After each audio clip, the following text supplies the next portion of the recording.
আপনি তো সাহারি খেতে উঠেন, আপনি জানেন ওই সময়টার দাম কত? আমরা বেশিরভাগ মানুষ জানি না ভোর রাতের এই সময়টার দাম কত। আরে ভাই, এই সময়ের দোয়া 1 মিনিটের দোয়া অন্য সময়ের 100 মিনিটের সমান না। অন্য সময়ের 100 মিনিটও এই ভোর রাতের 1 মিনিটের সমান না। এত মূল্যবান সময়। সাহারি খেতে উঠছেন, সাহারি খান, ভালো কথা, কিন্তু সাহারি খাওয়ার আগে পরে 10টা মিনিট জায়নামাজে মুসল্লাতে দাঁড়ান, একটু 2 রাকাত নামাজ পড়েন। এই সময়টা দোয়া কবুল হয়। আল্লাহ ডেকে ডেকে বান্দাকে দেন। একটু হাত তোলেন, চেষ্টা করবেন তো ইনশাআল্লাহ? সাহারি খেতে উঠে দোয়া করবো তো ইনশাআল্লাহ? আপনার বাসার এক কোনায় চলে যাবেন, একটু আলো আধারিতে চলে যাবেন, সেখানে গিয়ে বসে আল্লাহর কাছে একটু কথা বলবেন। সেজদা চলে যাবেন, সেজদা গিয়ে আল্লাহর সাথে একটু মন খুলে কথা বলবেন। আল্লাহ, আমি অনেক গুনাহ করেছি, আল্লাহ আমি অনেক পাপিষ্ঠ। শুনেছি আপনার রাসূল জানিয়েছেন যে এই মাসে নাকি আপনি অনেক পাপিষ্ঠকে মাফ করে দিবেন।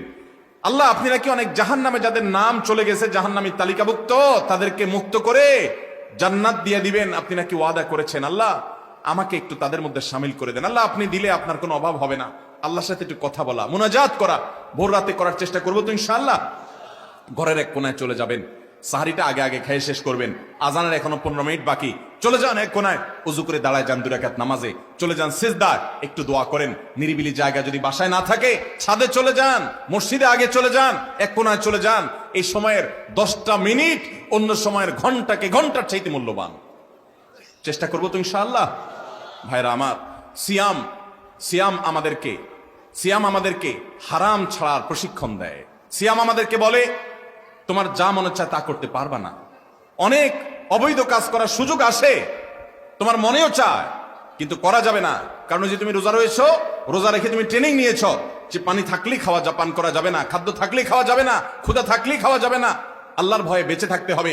এই বিষয়টাকে সামগ্রিক জীবনে অ্যাপ্লাই যেন করি, সেই শিক্ষাটাই রমজানের রোজা আমাদেরকে দেয়। আল্লাহ আমাদেরকে সেই শিক্ষা গ্রহণ করার তৌফিক দান করুন। ভাইরা আমার, এক কথা বুঝতে চান, এক কথায় যদি বলি রোজা কি, তাহলে আপনি বলতে পারেন রোজা বলা হয় সবরের নাম। রোজা কিসের নাম ভাই? সবরের নাম। ওই যে ক্ষুধা আছে, খাবারও আছে, তৃষ্ণা আছে, পানিও আছে, তারপরও খাচ্ছেন না, এর নাম সবর। এর নাম কি? ধৈর্য ধারণ করা, নিজেকে নিয়ন্ত্রণ করতে শিখা।